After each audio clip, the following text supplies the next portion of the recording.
And we're back, Stripe Show podcast on a Monday. I'm your host, Travis Fulton. Thank you for making us part of your day. It is Masters Week. Perhaps you've heard of that tournament. It's up here just north of me, Augusta, Georgia.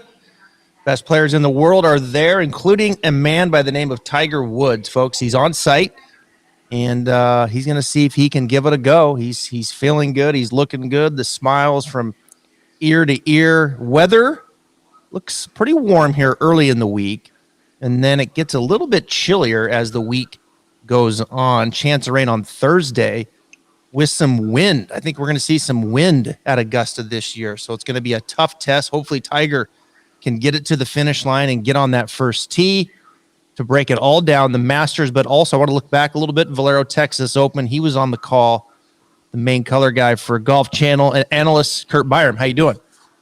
Great, Travis. Great to be with you.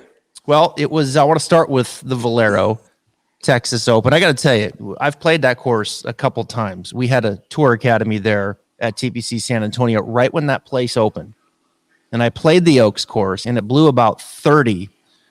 And I thought about walking off the golf course on the 8th hole and never playing golf again because that course was beating us like a drum. Now, the wind didn't blow that much. But I'm curious, Curt, what do you make of that course, the Oaks course at San Antonio? It's a big time challenge for those players on the PGA Tour. They have, since you played there that day, I'm sure they've cleared out some of the areas in the natural, the hill country stuff off the fairways there. So you can kind of get it back in play a lot of times. But back when you played it, it was either in the green grass or it was out of play and lost ball pretty much. So I wouldn't say it's a lot easier, but it's definitely easier than it was back in the day. But I think it's a great test of golf, and it's one of the, I wouldn't say the few venues, but it is definitely one of the venues that they have to drive the ball fairly straight. It's not just about length, and I think you see that with the guys that win there. They have great weeks with the driver, and it really pays off. But really, you have to have all parts of your game working there at that Oaks course to win. Yeah, he did. And J.J. Spaun got his first win, and he had all parts working. To your point, he was positive in, all the strokes gained metrics. He was 2.5 positive off the tee, just under 3 approach, just over 3 around the green. And then he had a good putting week coming off really back-to-back poor putting weeks. He was positive 3.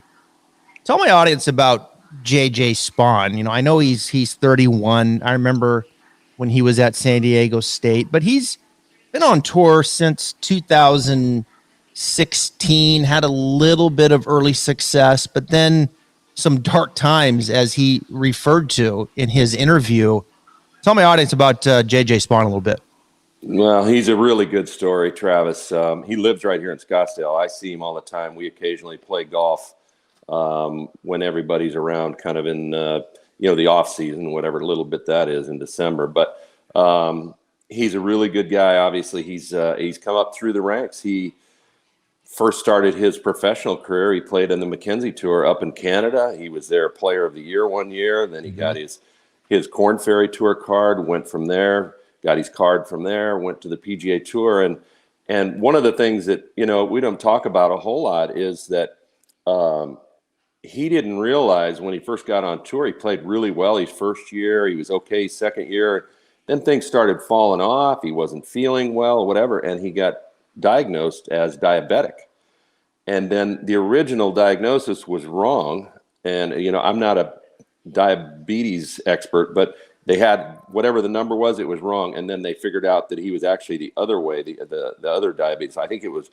They diagnosed him with diabetes 2, and he was actually 1. So once they got that all figured out, it took a while. He started gaining his strength back and started being able to practice hard again. He's made some nice improvements in his golf swing here in the last year or so.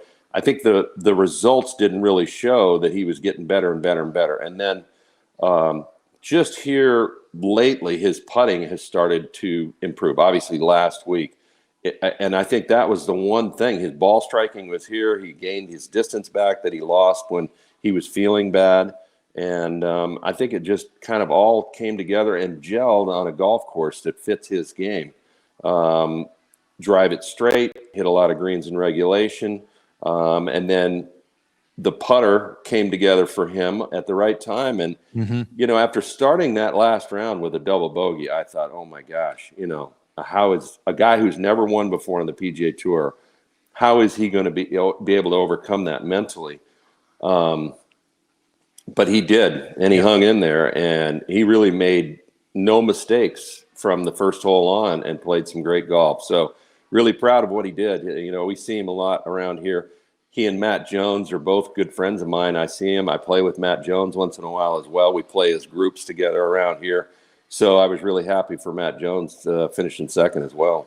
Yeah, they both Matt Jones was really kind of the only one that was making the run up the leaderboard. Kuchar was trying, and then he would just hit a weird chip and make a silly bogey, and so it kind of fell his way, and he certainly deserves it. To your point, he is a solid driver, a little bit of a kind of a throwback fairways and greens kind of guy. He's not going to overpower you. He's like 292, but like you said, he's accurate, and his iron play has settled in, pretty nicely. To your point with the swing changes, his short game is usually pretty good, although early in the year he seemed to struggle. But I can, to your point, as I kind of look through his chart here, it looks like his putting started to turn at the end of last year, and he's been pretty darn solid until, you can kind of throw the players out. That was just such an odd week.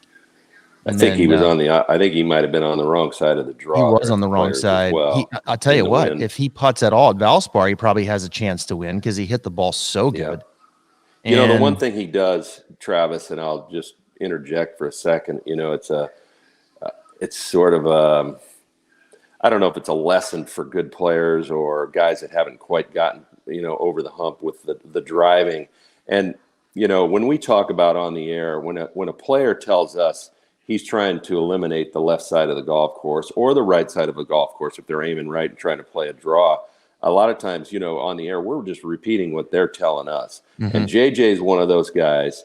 And a lot of guys, actually, this last week, which was kind of a coincidence, I think, but they talked about trying to eliminate the left side. And that's JJ Spaun. He's a cutter. And when he can aim down that left side of the fairway, he's going to occasionally hit one left, but that's his go-to shot. And when you have confidence in that kind of a shot on a tight golf course, it gives you that entire fairway to hit that fade from the left edge of the fairway into, wherever. You're going to miss a few fairways. But overall, man, when you have that shot you can really depend on, it's a great thing to have. Oh, yeah, absolutely. And we see a lot of guys, just predominantly, kind of bleed it left to right off of the tee. And Spawn's certainly one of those. Kind of an underrated swing. Very, very simple swing, kind of up and down the plane. It doesn't really have a whole lot of shift to it. And he just rotates and lets it fall to the right time and time again. So he'll be in Augusta. I mean, he's change of plans, awesome. Folks. Let's hopefully somebody held onto a room for him because he's going to need it with that little one as well. So they're all heading up to Augusta. And, of course, the rest of them are there. They're getting ready to go. Another guy that was in the field at Valero I want to ask you about, Jordan Spieth. Of course, he wins the 2015 Masters, and he likes this place. T35 at Valero. He was the defending champ last week. That 67 had to feel pretty good on Sunday, but his putter was really a mess most of the week. I watch Jordan. I know he's a genius. I know he's just an incredible player, right? We saw him at his peak when he's winning major championships. Then he loses his swing and his putter, and now he's trying to fight his way back, which he's able to do and be relevant again. But it's not the same version of Jordan that we've seen. It looks like he's just holding it together. He's thinking a lot in his swing. You can see the rehearsals. He's there. He's making cuts. He's relevant. I just have a hard time wrapping my arms around where are we at with Jordan. How do you see it, Curt? I actually think it's pretty simple, Travis. At this point, the stats don't really lie. You've played enough golf now in this season, going back to last fall. And then when you look at his stats, his putting for him is terrible. Yeah. When Jordan Spieth is losing strokes gained to the average guy in the field putting, then that's the problem. I mean, say what you want. You know what? You may not like that rehearsal that he does before he hits full shots, whether it's a driver or a 7-iron or whatever. But he's found a way that's work. His ball striking stats are pretty solid overall. You know, and it's never. I would almost say it's never been pretty with him. You know, but when you putt like he did for all those years, when he was winning those major championships and winning tournaments. That was like the ace in the hole for him. And right now, he is struggling with that putt. He shot 67 the last day. I don't know if you saw it. We had him on our show in the morning in the Golf Channel. He hit it 5 feet on 18 to shoot 66 and missed it. And it was just like kind of, you know, that's what his week was about. He's just not making the putts. And you go back to, you know, that there was 1 year there from, I think it was 20 to 25 feet. He was making 30% of those putts. It was like 25 to 30% of those, which is amazing. But if you look at 10 to 15, 15 to 20 feet, 20 to 25 feet, all those areas, he's way over 100 at ranking. So I think it just boils down to putting. And when he gets to Augusta, does that all change? Because that's sort of he's won there. He loves it there. It's a playground. The greens are really tough to putt with all the slope and undulation. Maybe the magic comes back. But if he doesn't putt well, I don't see him having any chance to win. No, to your point, he was positive 6.2 in approach at Valero. Gosh, he lost 7 with the flat stick. It's been up and down, certainly in the 2022 calendar year. With the flat stick, the driver seems to be in play. He is longer. You can definitely see the additional 7, 8, 9 yards off of the tee. What do you pinpoint it to with his putting? Do you think it's just a little distance control, or do you think it's kind of a little line as well? You know, I haven't really talked to him directly about it, but when you see interviews and you read the stuff that he's putting out there that he's saying to other people, a lot of times it's just a comfort thing for him. You know, it's like his eyes see one thing, but he's lined up a little different, or, you know, it's like the ball position is a little different and it's not as comfortable. It seems to me it's so much a comfort thing for him with his putter. And then, you know, when you're not making putts, even the best putters in the world, if they miss putts long enough, they lose their confidence in that. Yep. And then getting it back is a tough thing, because you can tell yourself you're a great putter all you want, but if the ball's not going in the hole, how do you know, if the results aren't there, how do you convince yourself that you're a great putter? And when that goes long enough and you lose confidence, it's just really hard to get that back. I just really think it boils down to the putter for him right now. And I think he's in play enough off the tee. His approach game's usually solid. I just think until he starts seeing that ball go in the hole again and starts walking some of those putts in like we've seen him in past years, I think it's going to be a little bit of a struggle. Yeah, Spieth and Rahm both you could probably put in that category. And that's just like, I don't worry about Spieth if that's the case, you know, because I think his putting will come back. He'll see the ball come in and go in. It's just when I don't know, that the ball striking's definitely been better. I think at the end of last year, he kind of lost it again. Now he seemed to piece it back together. I'll tell you this, I got a lot of respect for the guy. I really do. I mean, he is a grinder. He's a fighter, and he has dug himself out of the hole and is relevant again. And you do get the feeling, though, he could go to Augusta and he starts pouring it in from 20 feet. He will be on the first page of the leaderboard. There's no question about that. That's the thing, you know, these guys kind of like when Mickelson, he would be playing so poorly leading up to Augusta, and then all of a sudden he would go to Augusta National, the Masters, and all of a sudden these guys find it again. And that's the thing. I mean, he could go there, and the good memories of how well he's played there and the year that he won there could all come back to Jordan Spieth, and that confidence could come back, especially if the first day he goes out and shoots a good score. It's a little windy, you know, and he makes a bunch of putts, makes a bunch of 10, 12 footers for birdie. Sometimes all it takes is one round. Maybe the round at Valero gets him going again, you know? You never know. Yeah, that's always good to have a 67, to your point. Could have been 66 if he knocks that in. I'm glad he didn't, because I had a head-to-head with him and Corey Connors, and they both shot 67 and tied, so he saved me. I think they were playing together, right? Yeah, they were playing together that last night. I was following all the way to the end, and they both shot 67 and tied. So anyway, let me ask you about Rory. I thought kind of a weird start maybe at Valero. Didn't play the match play, goes to Valero. I wasn't expecting much. Misses the cut. Now he goes up to a Masters, and the first question people are going to ask him: how much do you think about the career Grand Slam and this and that? Rory certainly is not hitting on all cylinders right now, but like Jordan, there is some positives. I think he has reestablished his driver to some degree. It looks like a weapon again. His iron game looks there, close.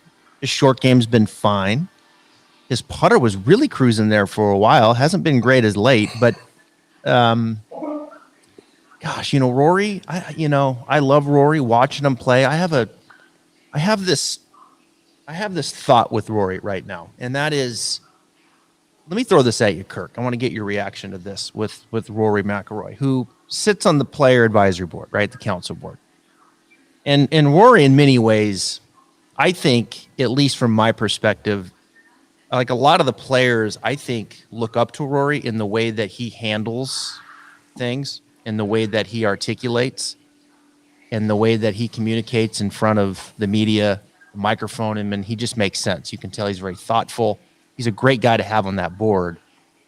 There's a lot of stuff happening in golf right now, outside of playing golf, that he's being asked over and over again, the Saudi League and Premier Golf League and the rules and this and that. I mean, there's just a lot of noise that I think he's had to answer to, right? And kind of be the face and voice in many ways for the players. Do you think that weighs on him at all to some degree in his performance on the course? That's an interesting take. I mean, there's some commitment there when you're on the player advisory board. And I do think, as far as the Saudi stuff, he's put that to bed. Like he's made a very definitive statement that he is not going. His legacy is the PGA Tour, and, that he has no interest in that. So I think as far as questions about that, he's put it to bed. People, of course, want to ask him about other players that may go play over there. But I think he's just basically just putting his hand up and saying, look, I don't even want to talk about it because I'm not going. I'm not interested in that. It's not part of the PGA Tour. So don't ask me anymore about that. I think he's handled that. As far as his play goes, I got to say, it's fun. I'm able to do kind of 3 different roles with Golf Channel and occasionally NBC, but an analyst or a hole announcer. Sometimes I'm on the ground, and sometimes when you're on the ground and you get to walk with these guys, Rory's one of those guys, man. I can't wait to go out and walk with him. He's easily one of the great drivers of the ball in the last 15 years, 20 years. I mean, he drives it so well, and it's fun to watch. And I agree with you. I think his driver is where he wants it. I think he's driving the ball really well. His approach, I think everything but for some reason, his wedge game hasn't been quite up to par this season. Last season, if you go back and look at his numbers the last couple of years, they got better. He was pretty darn good last season with his wedge play from all those different distances. I think one of the keys for him will be to wedge the ball a little bit better at Augusta. Yep. And then, he's one of those guys, the putter is going to matter a lot there. It seems like Augusta, you don't have to be a great putter. I mean, Bubba Watson's won there twice. And I don't think anyone considers him a great putter, but he's a great lag putter.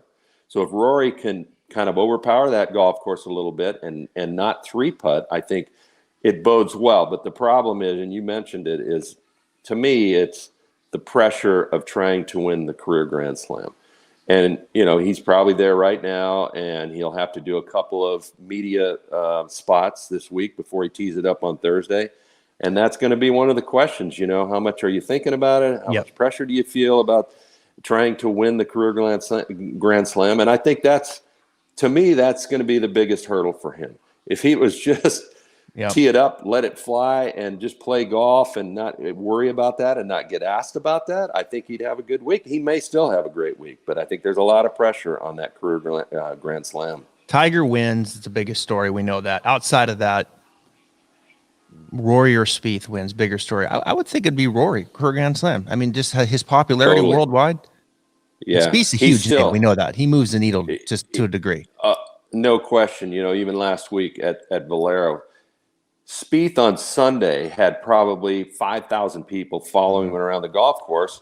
and he was finishing when the leaders were just kind of getting to the third or fourth or fifth hole, so he's very popular, and as is Rory. Huge crowds watching Rory warm up last week and then follow him around the golf course. I think the bigger story, in my opinion, would be Rory. Yeah. The career Grand Slam isn't something that happens every day, and you've got to be really special to do that. So I think that would be the bigger story.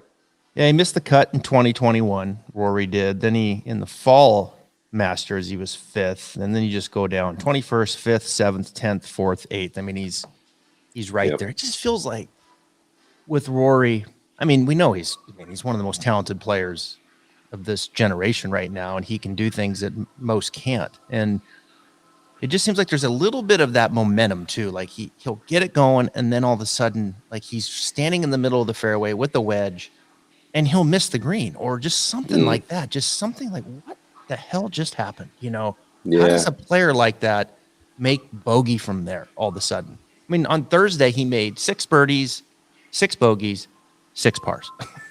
Yeah. Occasionally, I feel like he occasionally struggles a little bit when it gets windy because he hits it so high. And it's a good he point. Has so much speed. Sometimes I feel like he has so much speed. Now, Justin Thomas has a ton of speed, but Justin Thomas has learned how to slow his arm swing down and take something off of it. It's not just put it back in your stance and trap it and knock the ball down. Justin has learned how to hit that soft arm swing, keep the trajectory down. Tiger does it so well too. Maybe Justin Thomas has learned some of that from Tiger.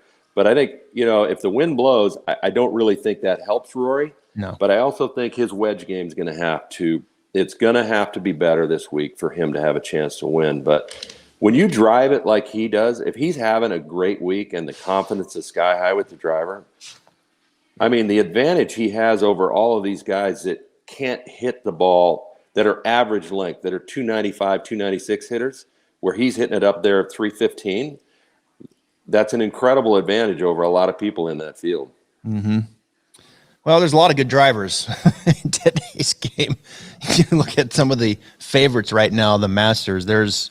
Vegas is still going to hang on with Jon Rahm at 900, even though there's a new number 1 player in Scheffler. I mean, can you? Yeah. If I would have looked at you after Scheffler, and you and I talked right before the Ryder Cup, right? That was the last time you were on the show, and we were debating the last spot, and I was all in on Burns, and I think you like Scheffler, and then there was others that like Kisner. But at the end of the day, it came down to Scheffler and Burns for the last spot.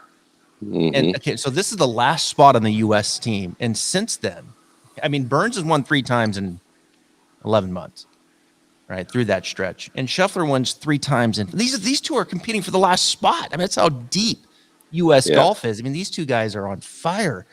But if I would have said to you right after Scheffler beats Jon Rahm on Sunday at the Ryder Cup that Scheffler would be the number 1 player in the world heading into Augusta, you would have said, you're crazy. I mean, there's no way in the world anybody could have thought that. I mean, just as we transition to Augusta here, the new number 1 player, Curt, you're out there.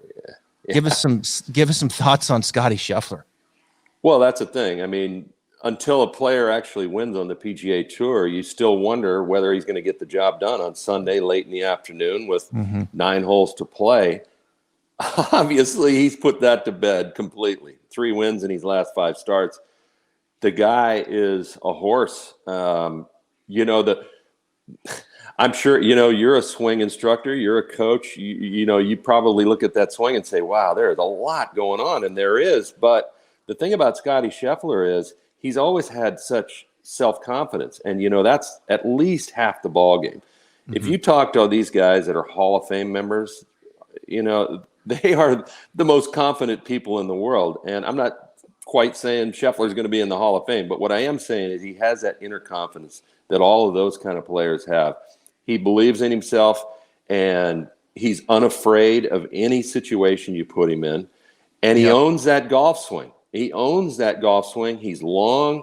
He hits it really high, and he's a very good putter. And more importantly, he's a great putter under pressure. Yeah. It's just the moment never gets to him. So, there's there are a lot of players, their stats are great in putting, but when you put them under pressure on a Sunday late, it doesn't show itself. But with Scheffler, just really all parts of his game are really, really good. And he's got that inner confidence.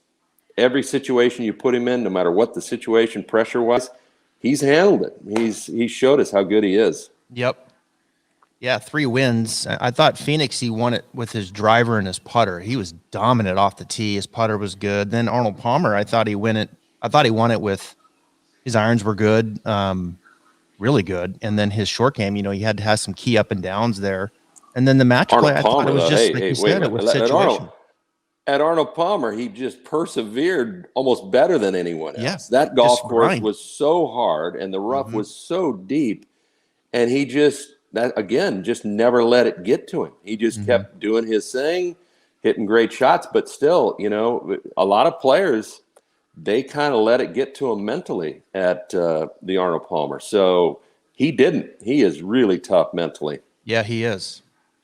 Yeah, my question for him was, is he an elite iron player? And I'll tell you, he has been this year. I mean, he has really been an elite iron player. You know how important the approach game is on tour.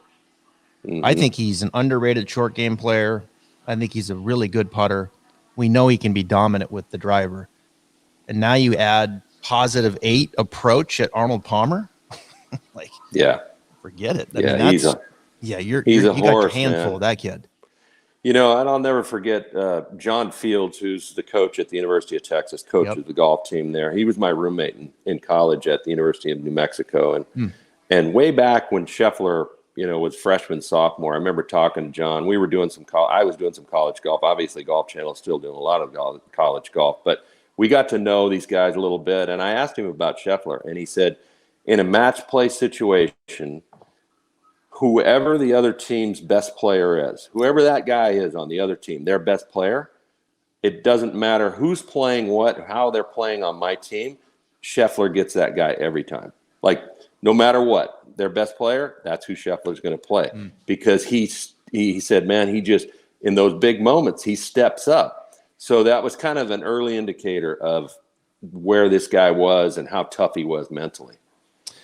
All right, let's talk about Tiger. We got to talk about Tiger here. He's there.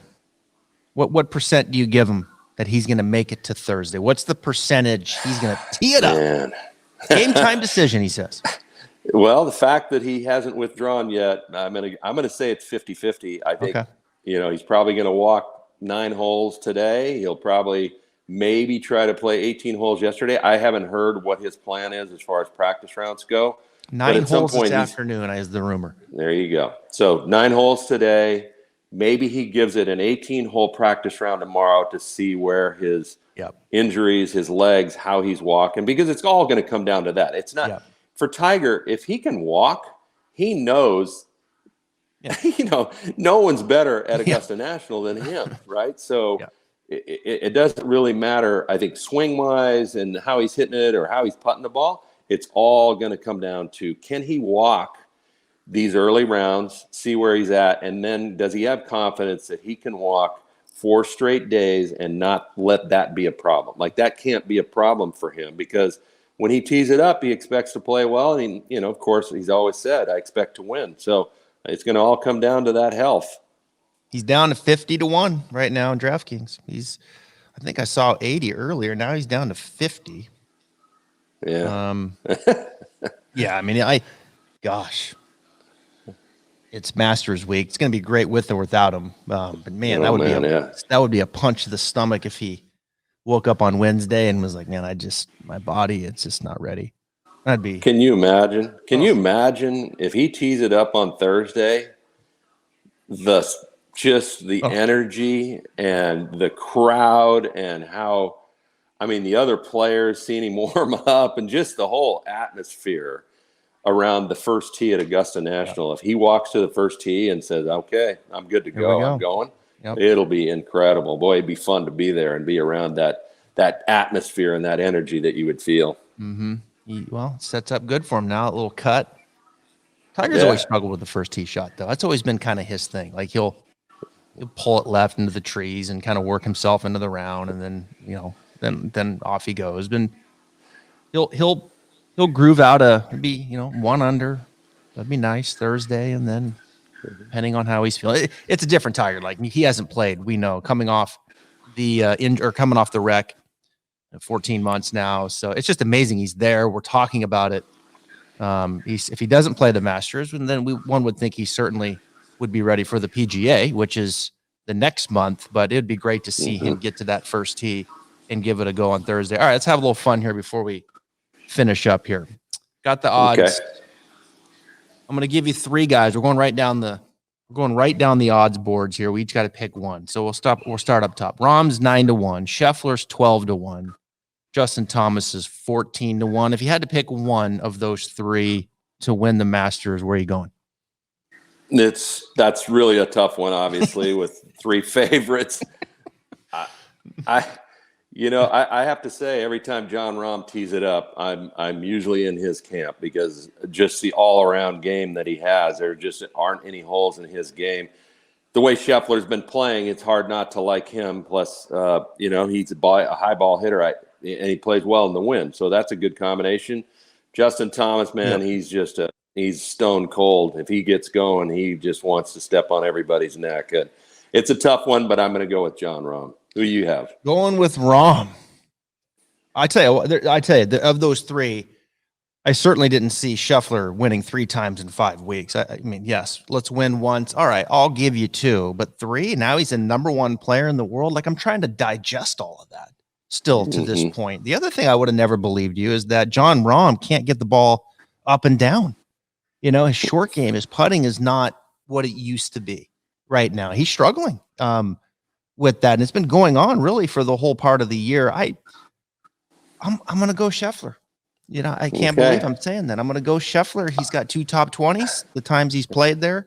He's clearly the best player of the 3 coming in. I've got to allow myself to believe that at this point. I know what Rahm's capable of. I know how much of a competitor JT is, and he was so impressive at the Players, getting the bad end of that stick and played really, really well. Oh man! But I'm going to go with Scheffler. Let's go to these next 3. I mean, Cameron Smith. Speaking of guys that probably don't get pushed up that pedestal enough, he's 14. DJ is 16. A lot of people. I'm seeing a lot of people liking Brooks at 20-1. Where would you go with those 3? Smith, DJ, Koepka. Again, it's really tough. I will give you a little nugget on Cam Smith. So at Valero last week, sitting at a table, having a couple of beers and a couple players there, and I brought up a question. I said, for you guys right now, under pressure, trying to win a tournament, who's the best putter on tour? And the answer was Cam Smith. So, and there's a lot of great putters on the PGA Tour, but they both said, hey, it's Cam Smith. So I love Cam Smith that he can putt that well. Oh, man. I kind of like how Dustin Johnson's sort of starting to play better. He's starting to look like DJ of old. Brooks as well. I put Brooks in that same category, sort of trending in the right direction. Because DJ's won there before, among those 3, I'm going to go with him. He has a win at Augusta National. He's proven that he can handle the pressure of winning that tournament, so I'm going to go with DJ. I thought long and hard about Cameron Smith at the Players on the show, and we talked about him, and that he's becoming a really good iron player. His short game we know is good, and we know the guy's one of the best putters on the planet. And I just could not get myself to pull the trigger because I was like, he doesn't drive it straight enough for TPC. He hits too many foul balls. And sure enough, he loses 5.2 at the Players. He lost 5 strokes off the tee, Curt, and won. His short game is crazy too. Like I'm not sure there's anybody on tour that has a better short game right now than Cam Smith as well. Short game putting, I get it. But I know he's gonna and to win, and he still hit it all over the place and won off the tee. So. I mean, he gets anything out of his driver. And, of course, he's going to have more room at Augusta. And Augusta's a great spot for him. I mean, it really is because he's got room off the tee, and we know he's played well there. But I'm going to go with you. I like DJ. I'm a homer, though, for DJ. So I'm just like, if I see any spark out of DJ, I'm on it. Like, that's my guy. And yeah, I've always said peak DJ. If Dustin Johnson's focused and Rory McIlroy's focused, those are the two guys I'm going to sit down, turn the TV on, watching the whole time. Tiger's Tiger. He's on his own stratosphere. Those are the two guys when you got their attention, I'm watching. And I think DJ's coming around. Him beating Brooks in match play, he would never say anything to you, but that had to mean something a little bit right there. And that was peak DJ for he's coming around. So I'm with you there. All right, here we go. Xander 20-1. This is a good group. Xander 20, Victor 20, Morikawa 20. Oh man, I crossed Schauffele out. That is tough. I love Schauffele, but I'm going to go with I'm going to go with Victor. Are you really? I think Victor. Yeah, wow, I'm going to go with Victor Hovland. Right. I think he's one of those guys that has what it takes inside. He's very positive mentally. He's got a great attitude. There's nothing not to like there.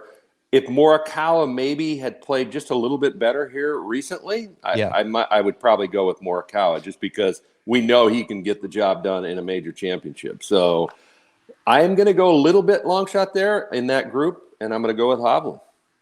At Augusta, here's a question for you. Would you rather, what worries you more, a guy that struggles with his short game or struggles with his putting? I'm going to go putting just because of how severe the greens are at Augusta National and how difficult it is to go around there every day and not have a couple three putts. They're just so tough to putt. And I think back to Brooks, I think again, Brooks, it'll be sort of the putter. I think his mental approach to majors really helps Brooks. He feels like before he tees it up on Thursday, he's already eliminated half the field because they can't win a major championship. That in his mind, that's the way he believes. So, but I do believe putting is more important probably than short game there. Short game, they sort of go hand in hand a little bit. But I agree. I think the putting. I mean, I've never played it, but just watching it and just the putting is crazy. Those greens are crazy. Let's finish with this. I've been to. How many times have you played the course, Curt? Well, I played the tournament once. My brother and I both won in 1989, and we both played the Masters together in 1990. So I played multiple practice rounds, and then I played. It was a short stay. I played 2 days. By the way, I think I three-putted. I think I had 6 or 7 three-putts in 2 days. So I was a terrible putter, and so Augusta National did not set up well for me. So for those that are listening and watching, and they've never been to Augusta, and they're watching on TV, if you had to pick out one or two things that, man, the TV just doesn't do it justice. I mean, for me, when I go there and I stand on top of the hill and look down at 18, like the 18th green is small. It's not that big. You know, and it's like, but the TV makes it look so damn grand. It's like, how in the world could you ever miss that green? But it's not really that big. And then of course the slope, the up and down of the slope. And that number 3 green is it's the craziest green in the world. It's crazy. You know, and I think that's the thing that, you know, TV, unless they bring a handheld camera down to a lower level, sort of green height, or, you know, they get some of those creative low shots where you can see how much undulation and how much the slope, though, the tilt on some of those greens. It's just, it's nuts. I mean, it's nuts. I mean, you almost wonder when they built that, you know, however long ago that was that they built that, you know, the greens back then, you see some of that old black and white video and guys are putting and the greens were running, you know, 8 or 9. Yeah. Right. So, I mean, they are really, really tough. What a challenge. Yeah, it's going to be fun. Wow, time's flying. Here we are, Augusta, April. Just like that. We were right into the bulk of the season. I think I heard you guys say on Golf Channel we're halfway through the season right now. Yeah. And so we've got halfway to go. We've got 4 major championships, and then we roll right into the playoffs. And then we got the President's Cup, which is going to be spirited this year. The President's Cup, the international team is looking better. So I always appreciate you coming on, and I enjoy listening to you on the Golf Channel. I know we text here and there, and you always give me some insight. So I appreciate your time, bud. Enjoyed it, Travis. Anytime. All right. Have a great week.